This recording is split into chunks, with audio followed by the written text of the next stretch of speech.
Hello students, good morning to all. कैसे हो सभी? I hope you all are well and good. In previous lectures we learn about the different birds and their nest. हमने किसके बारे में पढ़ा था? तो हमने अलग अलग बर्ड्स के बारे में पढ़ा और उनके नेस्ट के बारे में पढ़ा। तो कौन सा बर्ड अपना नेस्ट किस तरह से बनाता है, ये हमने चैप्टर में पढ़ा था। तो देखते हैं अभी दूसरे भी बर्ड्स है यहाँ पे बहुत सारे के जो अपना नेस्ट किस तरह से बना रहे हैं। यहाँ पे है वेवर बर्ड। ये वेवर बर्ड है जो अपना नेस्ट देखो आप किस तरह से वो वहाँ पे हैंग हो रहा है। The sunbird makes a nest that hangs from the branch. The sunbird, जो सन बर्ड है वो अपना नेस्ट कैसे बनाता है? Hanks from the branch. ये यहाँ पे एक ब्रांच है और उस पर ये उसका जो नेस्ट है वो हैंग हो रहा है। देखो यहाँ पे भी आप देख सकते हैं। ऑफ अ स्मॉल ट्री और अ बुश। स्मॉल ट्री पे और बुश पे उसका जो नेस्ट होता है वो हैंग हो रहा है। The same evening we saw a sunbird nest.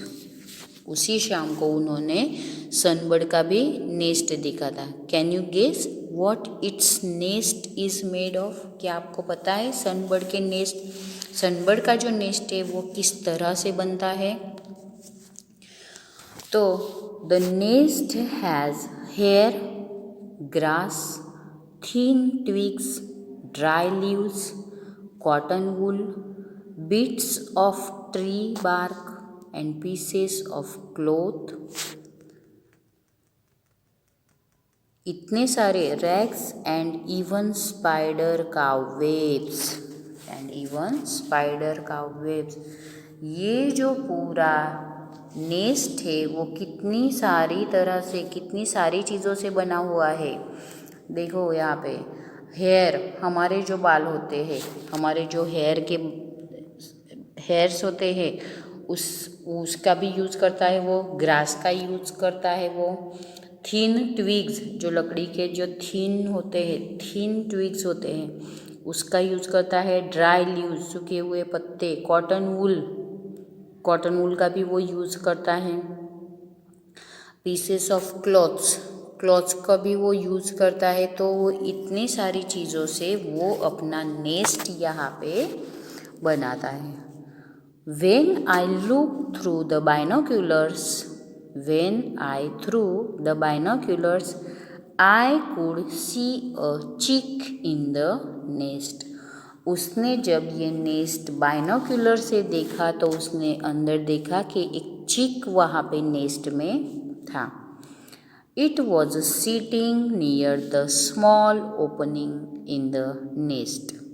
It was sitting near the small opening in the nest।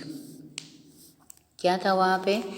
तो वो वहाँ पे near opening in the nest का जो मीन्स जैसे कि हमारे घर का दरवाज़ा होता है, एंट्रेंस डोर, सिमिलरली यहाँ पे भी वो जो चिक बैठा हुआ था। चिक कहाँ पे बैठा हुआ था? तो ये यहाँ पे आप देख सकते हो कि जहाँ पे उसका होल था, ओपनिंग इन द नेस्ट, वहाँ पे वो बैठा हुआ था। It was waiting for its mother to bring some food. वो अपनी मम्मा की वेट कर रहा था कि उसकी मम्मा कुछ खाने के लिए लेके आए।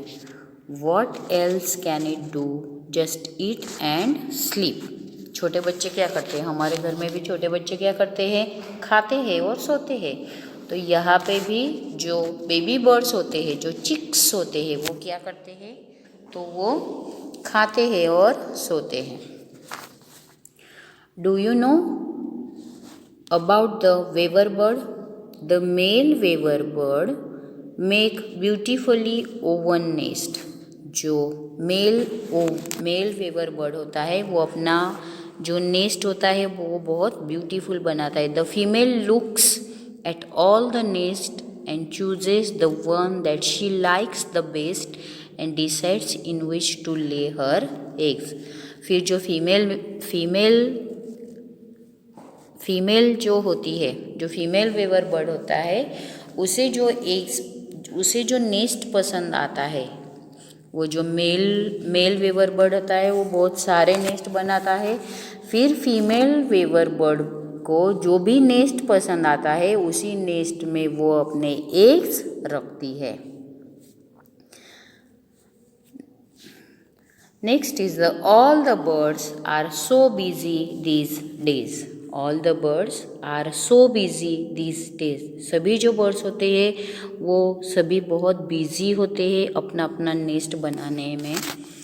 Making a nest and laying the eggs is only the first step. Making the nest ये उनका फर्स्ट स्टेप है ना। Making the nest and laying the eggs ये उनका फर्स्ट स्टेप होता है। अगर नेस्ट ही नहीं होगा तो वो अपने एग्स कहाँ पे रखेंगे, है ना। तो ये उनका फर्स्ट स्टेप होता है। It is a difficult task to raise the young ones in the nest in which had been made with so much effort. ये सिमिलरली ह्यूमन बींग्स की तरह है। जैसे पेरेंट्स सोचते हैं कि हमारे बच्चों को कोई भी प्रॉब्लम नहीं होनी चाहिए, ऐसे उनके घर में सभी फैसिलिटीज़ होनी चाहिए। सिमिलरली ये पेरेंट्स बर्ड भी ऐसा ही सोचते हैं कि जो नेस्ट है वो प्रॉपर कंफर्टेबल होना चाहिए, अच्छे से बनना चाहिए, ताकि जो यंग वंस होते हैं, जो चिक्स होते हैं, जो बेबी बर्ड्स होते हैं, उनको कोई भी प्रॉब्लम नहीं होनी चाहिए। तो उसके लिए वो बहुत ज़्यादा हार्डवर्क करते हैं। Birds have many enemies. Birds have many enemies. जो बर्ड्स के बहुत सारे दुश्मन होते हैं। Humans and other animals too. It's very true. जो बर्ड्स होते हैं उनके बहुत सारे दुश्मन होते हैं और उसमें ह्यूमन्स का भी नाम ऐड है। तो humans means we all are, okay. तो हम सब इसमें शामिल है, humans and other animals too. Human beings और दूसरे जो एनिमल्स होते हैं ये सभी बर्ड्स के दुश्मन होते हैं। Crows and squirrels, cats and rats, all of them wait for a chance to steal the eggs. जो क्रो है, स्क्विरल है, कैट है, रैट है, ये सभी क्या करते हैं, ये सभी वेट करते हैं कि कब वो एग्स रखे बर्ड्स और कब वो लोग एग्स खा जाए। Many times they even break the nest.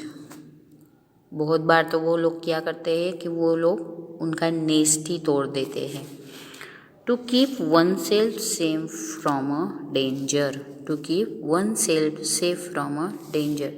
To find food, make a nest, hatch the eggs and raise the chicks safely.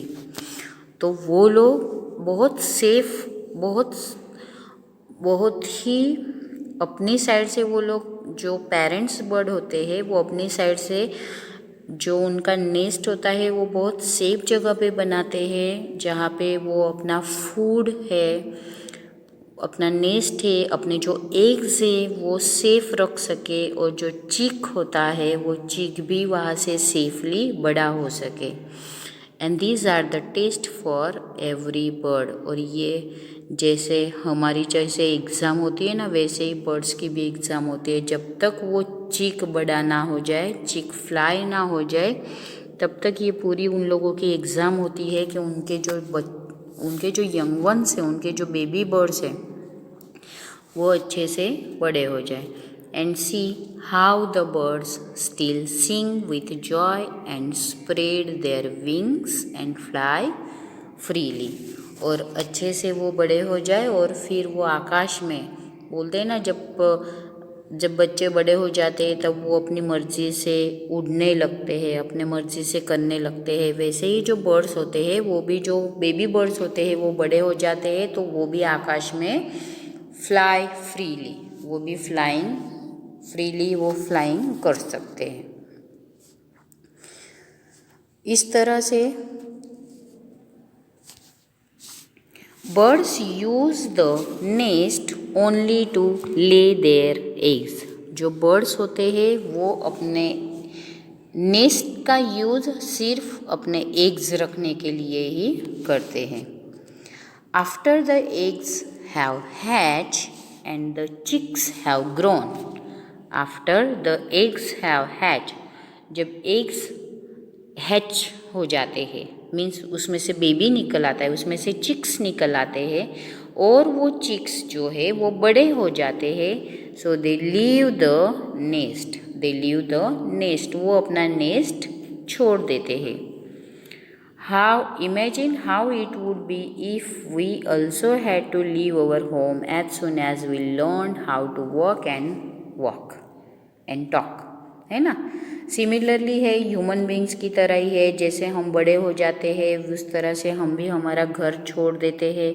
जैसे ही हम चलना सीख जाते हैं, बोलना सीख जाते हैं, तो हम भी हमारा घर छोड़ देते हैं. After they leave their nest, different kind of birds live at different places. Some on trees, some near or on water, and some on land. जैसे ही वो लोग अपना नेस्ट छोड़ देते हैं तो कुछ बर्ड्स कहाँ पे रहते हैं, तो कुछ बर्ड्स ट्रीज पे रहते हैं, कुछ साथ में रहते हैं, कुछ पानी में रहते हैं और कुछ ज़मीन पे रहते हैं. इस तरह से सभी बर्ड्स अलग अलग जगह पे रहने लग जाते हैं बड़े हो जाने के बाद. Other animals also have different places where they live. Other animal दूसरे एनिमल्स भी जो होते हैं, जैसे कि डॉग होता है, कैट होती है, शीप्स होते हैं, गॉट्स होते हैं, कैमल्स होते हैं, लायन, टाइगर, उन सभी की भी प्लेस होती है. वो सभी भी प्लेस अपनी अपनी प्लेस में ही रहते हैं. On land, under the ground, in water, on trees. कुछ लैंड पे रहते हैं और कुछ अंडर द ग्राउंड रहते हैं और कुछ पानी में रहते हैं और कुछ ट्रीज पे रहते हैं. तो इसी तरह से जो एनिमल्स और बर्ड्स है, इस तरह से वो लोग जब बड़े हो जाते हैं तब अपनी अपनी रहने की जो प्लेस होती है वो लोग खुद ही अपनी अपनी प्लेस ढूंढ लेते हैं और वहाँ पे रहने लग जाते हैं. ओके, तो इस चैप्टर में हमने ये सब देखा कि एनिमल्स और बर्ड्स के बारे में हमने पढ़ा कि बर्ड्स किस तरह से नेस्ट बनाते हैं, किस तरह से अपने चिक्स को वो संभालते हैं. ये सब हमने इस चैप्टर में पढ़ा. नेक्स्ट वीडियो में हम देखते हैं कि वो अपने बिक का इस्तेमाल किस तरह से करते हैं. ओके, आपके पास टेक्स्ट बुक है तो टेक्स्ट बुक में आपको ये चैप्टर रीड करना है. Thank you and have a nice day.